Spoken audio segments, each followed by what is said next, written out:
Gina Pareño, umamin na miyembro ng LGBTQ community.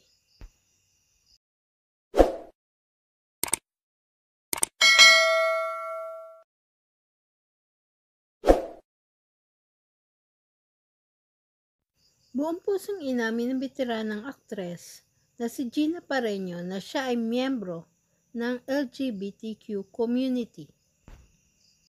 Ginawa ni Gina ang pag-amin na mapag-usapan ng isang espesyal na tao sa kanyang buhay na sumakabilang buhay na.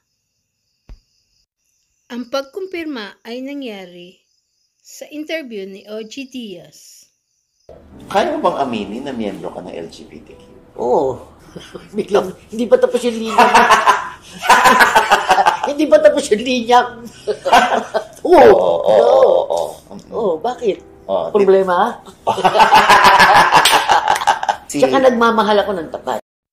Bida ni Gina na ang lucky charm ng kanyang buhay ay ang dating aktres na si Ninita Vidal o ang kanyang tinatawag na Doktora Bong. Dagdag pa ni Gina na pinag-aral siya nito at tinulungang malampasan ang pagka-adik sa droga. Sinabi pa ni Gina na malaki ang utang na loob niya rito at alam niyang mahal na mahal siya nito. Nang tanungin kung open pa siyang magmahal muli, sinabi nitong hindi na.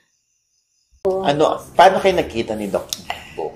Dati siyang artista eh. Si Ninita Vidal. Okay. Diba? Tapos? Napapanood pa lang niya ako, so gusto na niya yung arte ko, ganun-ganun. Naging close up sa niya. Bakit ganun kalalim ang utang na loob ni Tita Gina sa kanya? Sobra kasi tinuruan niya ako kung paano kumilos, lahat. Tapos yun nga binigay niya sa akin yung naiwan yung bahay. Tsaka alam kong